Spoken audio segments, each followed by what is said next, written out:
if we take the 1 in 7 children who endure physical abuse, and we add it to the 1 in 5 girls and the 1 in 20 boys who are sexually abused, that would be 6,750,000 out of 40.5 million girls and 1,761,904 out of 37 million boys ages between 1 and 14 that are left with sexual trauma. So if we add that all together, that's 18,199,404 out of 77,500 million children under the age of 18 left in the world just in the year 2023 with trauma. How many of them had no tools or unwavering support to appropriately heal? How many of them never saw accountability, which is a major part of healing? You know, accountability could help not only with the healing, but reducing the number of offenders. Common sense, simple math kind of stuff. Then you take the 253 million adults alive in 2023. How many of them silently suffered, silently survived their entire lives? We know many, don't we? What do silent survivors normally turn to without safe tools? False hope. Sometimes it's the only thing there to assist with the pain. It's usually closeted. It's never really spoken about. All because of the unaccounted consequences of the original sin. These numbers were provided from a very light Google search of 2023 stats for gender, age, and abuse types. I don't really agree with all of the numbers. I think the stats are much worse, but even if this is the best case scenario, we should be terrified.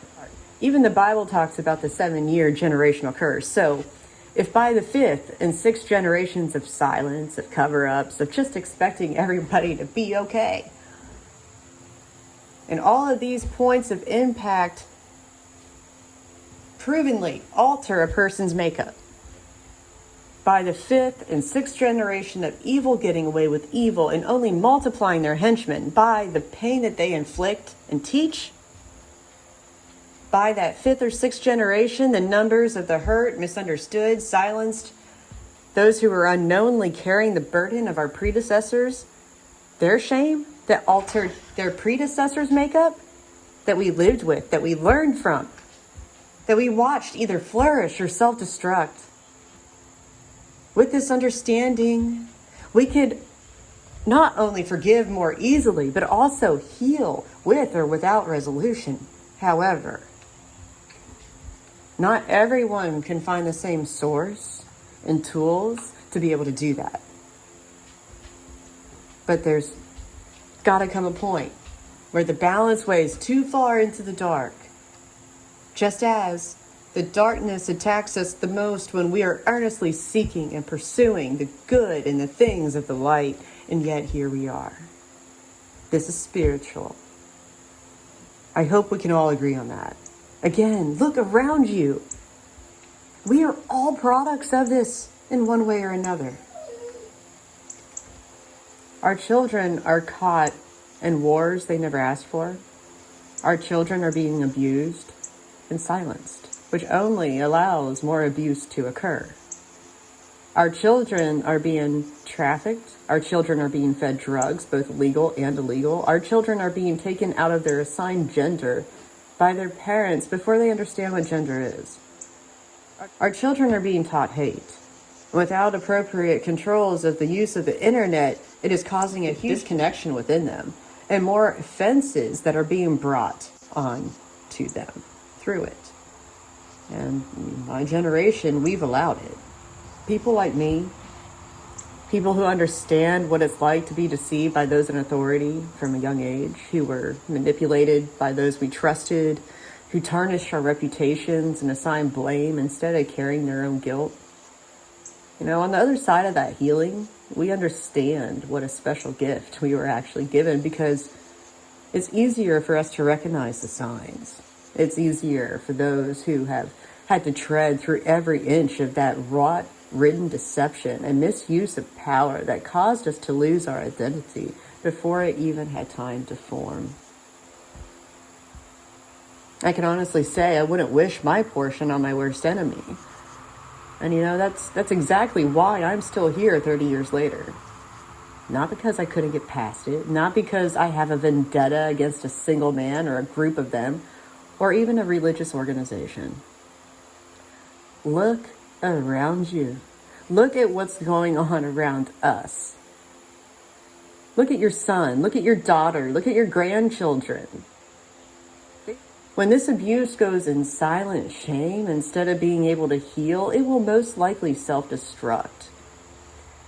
Those who have been targeted and blamed our entire lives, we know how to face darkness that tries to stuff out our light because we've had to battle it in so many forms and at such depths alone. And in reality, we had to face both your guilt and our own. We know how to go within and realize what it did, to realize how we affect someone we love through our choices, our free will, your free will, to take accountability for what I did. We learn to not project outwardly onto a scapegoat because we know all too well how it feels to be that scapegoat. Did we always do that? No. We had to unlearn what we were shown, how we had to be treated by those that we were told loved us. This has been a long learning process, as it should have to be for everyone. Not that I've always understood it this way, but people like me, we've been here to help you understand our entire existence, yet it was us that you ended up coming after. People like me, fellow survivors, were always intended to be a light source. Darkness preyed on them. We were forced to walk and learn how to balance both the light and the darkness within ourselves just to survive. After the disappointment and coming to terms that no one was going to help us, we had to learn how not to rely on anyone, even though there wasn't a single one of us that didn't want to be prized or to be made safe. After we learned to survive the pain, we had to learn how to have inner peace. I didn't have any help in my healing, not from any doctors, therapists, churches, not from a system. It wasn't for lack of trying. This is the only type of fulfillment and restoration only our common creator could have done. Pay attention. He is doing this around the world. I had failure on every level, internal and external, but I was able to overcome it. I was healed from it. I went within and I got to meet the very source of my deliverance. And that's why I have peace. And that's what I want for you. We can't have that, though, without facing the darkness. I was adopted, sexually abused, spiritually abused. The church threatened and targeted my family. I started my education to become a nurse and a missionary, but since my family, all my friends up until that point, God, and even my education, my innocence, it all fell under the same church system. It all felt sabotaged by men of religious authority. I recall the smell and sight of 2 young Haitian children who had been thrown into a ceremonial fire over religion. Watching my husband become a paraplegic, watching my son watch his father become a paraplegic, not being able to cope because now my husband resembled my childhood abuser from the church who was also paraplegic. Watching my son not being able to watch his mother not be able to cope. I found a beautiful elderly friend's grandson passed away in his bed, unable to console or explain to her that he wasn't sleeping. Most recently, I lived 2 months in the country with no electricity other than a gas generator. Went without running water for 8. There's not Too much left, I fear.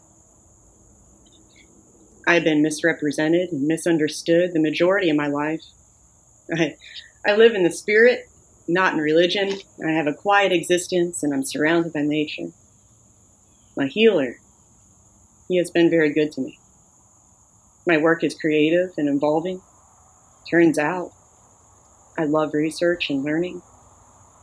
I live a very modest existence that I literally sacrificed everything for, and it's not meant just for me, and it hasn't been. I wouldn't have this peace without that sacrifice, because it was obedience.